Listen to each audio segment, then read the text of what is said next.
Hi, everyone. It's so nice to be here with you. I am usually, in the underground, but today we're above ground. And you may think that I'm taking you to the underground today, but no such thing. I'm actually going to take you to 2008. I know, big stretch, but we can do it. We can time travel together. Go back mentally. Go there with me. 2008. Where were you?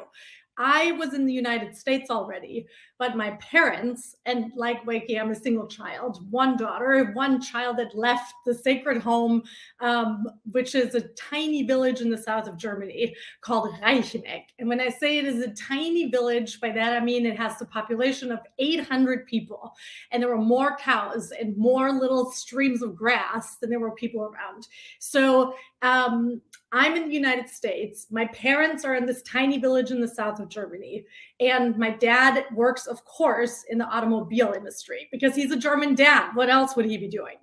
And occasionally, to the delight of my mother, she every once in a while gets to go on business trips with him.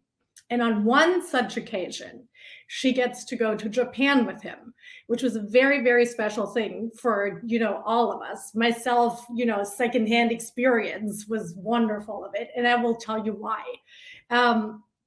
In 2008, we have to remember, right? Like my mom doesn't have an iPhone. She doesn't have Google Maps, but she's about to go to Japan. She speaks no Japanese, but that does not hold her back from having the time of her life. And while my dad is in business meetings, she wanders out of the hotel and she finds her way to Shibuya Crossing, which is, of course, one of the busiest places in Japan. And she doesn't just go to the Shibuya Crossing, she finds a Starbucks and she decides to rest there for a moment. And as she's sitting in the Starbucks, the ultimate conversationalist is realizing the barriers that she's running into here.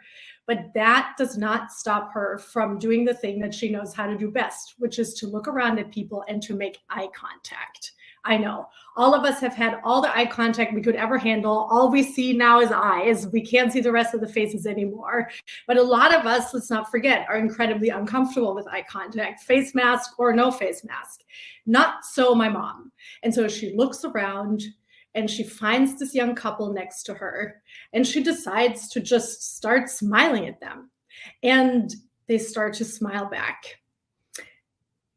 And then they come to her table and they start to speak Japanese to her. And she somehow explains to them that she is not able to communicate, but she has her little business card with her, which happens to have a bonsai tree on it. She got them for free because as a semi-professional conversationalist, you need business cards. And it happened to have a little bonsai tree on it and her email and her name and her telephone number. And so she hands them her business card and she bows to them. She told me this. She said she was very proud to remember this, that is a custom and that she wanted to celebrate the customs that she at least knew. And they take the business card and they return the business card of the young man, and his has little patisserie on it. And that is how they start to speak to each other in, with anything available to them, English, tiny bits of translations that the young woman's phone is able to do at that time. And it turns out that he is a patisserie baker at a very fancy hotel and that he dreams of learning how to make German bread. And my mom says, well, you have my business card. If you ever find yourself in Germany, let me know. They're very happy. She finds that the whole interaction is a great success. They part ways. She says goodbye to Toshihiko and his girlfriend Hiroko, and they're on their way. My parents travel back to Germany, and about 2 months later, an email arrives in my mother's inbox, and it says, "Dear Krista, this is Toshihiko and Hiroko. Our train arrives at the train station at such and such time. Will you be able to pick us up?" And my mom thinks, holy cow, this is on. This invitation went much better than I thought. These people are coming. They're coming to Germany. I have to do something for them. I have to make something happen for them. This man wants to learn how to make German bread. And so she finds an apprenticeship that doesn't exist, of course. She talks the baker into it in the village next to us. These people don't even speak English. They speak Swabian, which is a horrible, horrible German accent that most Germans don't even understand. So This baker, though, says, of course, if he wants to learn how to make the best bread, have him come to us. We'll teach him. And so my mother writes back and says, yes, please do arrive. I will pick you up. And also, I have found you an apprenticeship. What's very cool about this is that my boyfriend at the time and I, Alec, had also booked a trip to Germany. And it coincided and overlapped with the time that the Japanese baker and his wife were going to be there. What none of us knew was going to happen was that just a week before we all arrived, my dad needed a really difficult open heart surgery, and it was an emergency surgery that was paired with pneumonia. And it was the craziest time, I think, in all of our lives, because it was this game-changing moment for the Japanese baker, who also counted on strangers to actually come and pick him up. My husband and my then boyfriend, now husband, and I were arriving not knowing if my dad was going to make it. And my mom found herself at the center of all of this chaos. But I think what happened at that moment is that all of us committed to just show up for each other.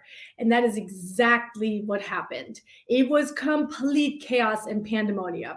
The Japanese baker arrived. We somehow found a person who was a Japanese translator in yet another village over, who at least could come with him to the bakery for a couple hours each day to do a little bit of translating. And then for the rest of the day, the Japanese baker was tasting and feeling his way through German bread making.